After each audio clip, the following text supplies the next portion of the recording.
Today, I'm sharing some ideas on how to creatively use your stamps. If you're new here, my name is Bree from 1134 Press, where we share bookmaking and journaling inspiration.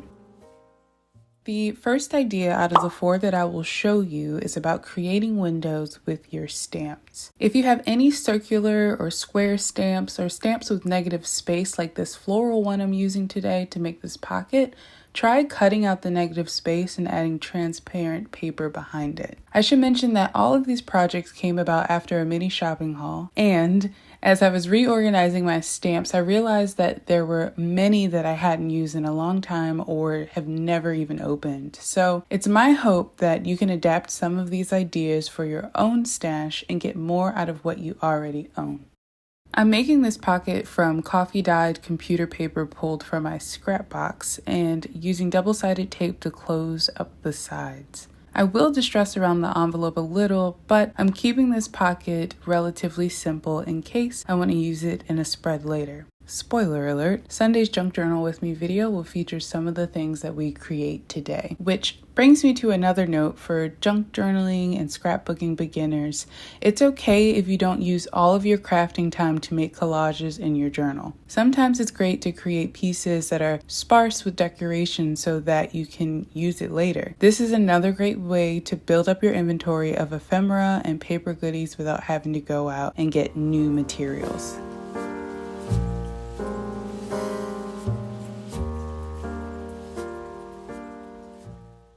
Here's a variation on the same idea, but this time the negative space is square and I'm using a plastic sheet that I saved from a sticker pack to make the window.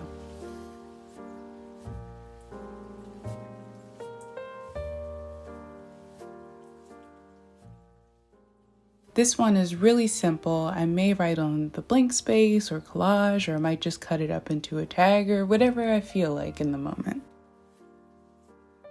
If you have butterfly, bug, or floral stamps, you can try this idea by making a specimen card.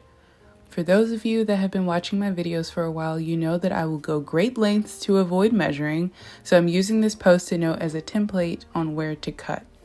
Let me know if this is just a me thing, or if you also feel like breaking out a ruler somehow disrupts the creative flow. I have to believe it's not just a me thing.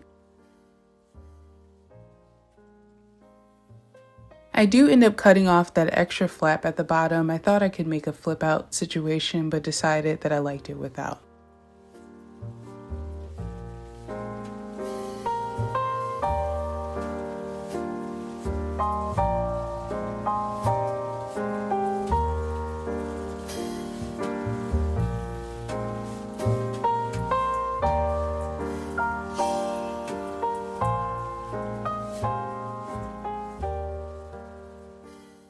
Once you've cut out your card, try stamping onto a piece of paper that you've colored. I'm using alcohol-based markers on watercolor paper.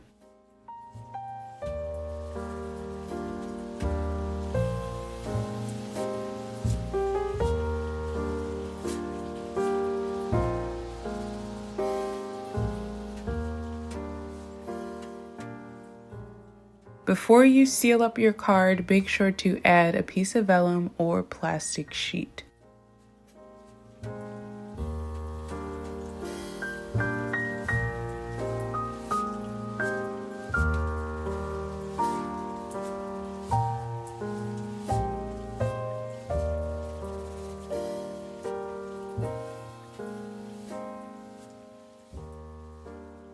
Make stickers from your stamps by stamping onto sticker paper. I got this matte white pack from Walmart one day on a shopping trip for something that was actually essential. Some of you have asked about how to get supplies when stores are still shut down in your area, but don't sleep on the stationery aisle at grocery stores, drugstores, and other essential businesses. You'll find a host of materials that will spark your imagination and creativity. I'm adding color to the page with art spray and filling up the white space by brushing on distressing ink. Be careful to not oversaturate your sticker paper because it could bleed through and damage the adhesive on the back. But if you blast it with a hairdryer or a heat gun in between coats, you should be okay. This idea is a great way to add to your sticker inventory in a quick and affordable way, and you could even include them in a happy mail to send off to your friends.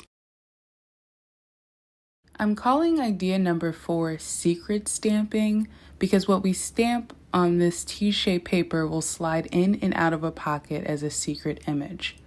You want to start by cutting a T from a sheet of paper. This is a scrap of handmade paper by Shizen Design.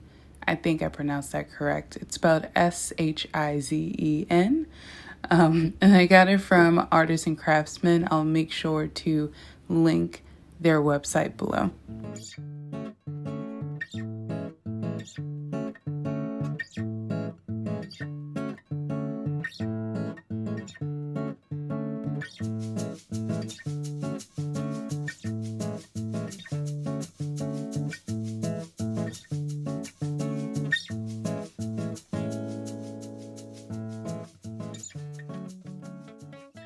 Next, we're going to make a coin envelope that the secret stamp will be tucked into.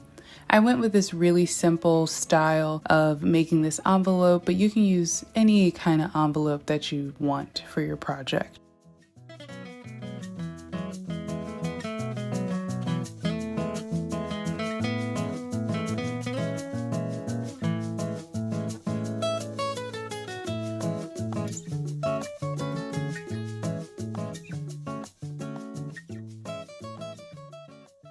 Before we seal the envelope, cut a slit towards the bottom. This is where the pull tab will hang out.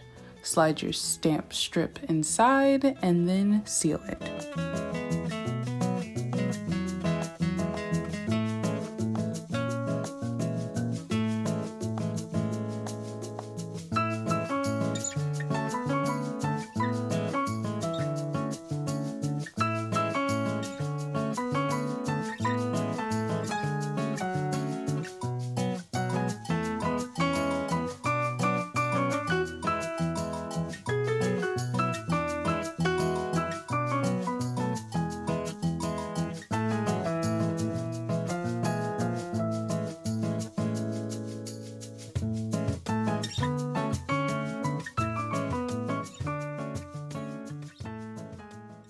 Although I'm using my stamps to create a clipboard, the real inspiration for this idea is to create the thing that your stamps represent.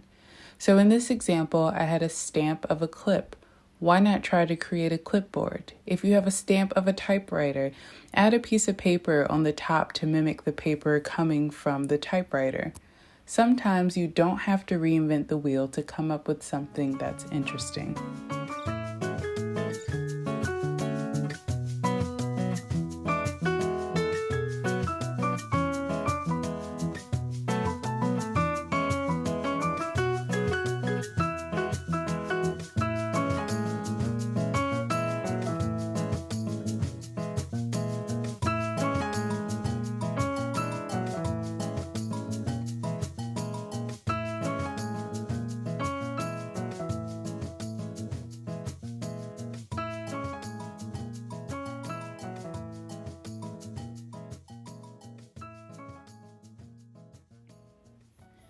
Thank you for watching. I hope this video will inspire you to dust off some of those stamps you forgot about and give them a new life during your next crafting session. Don't forget to like and subscribe if you like to see more journaling and bookmaking videos. I hope you all have a great week and I will see you on Sunday. Bye!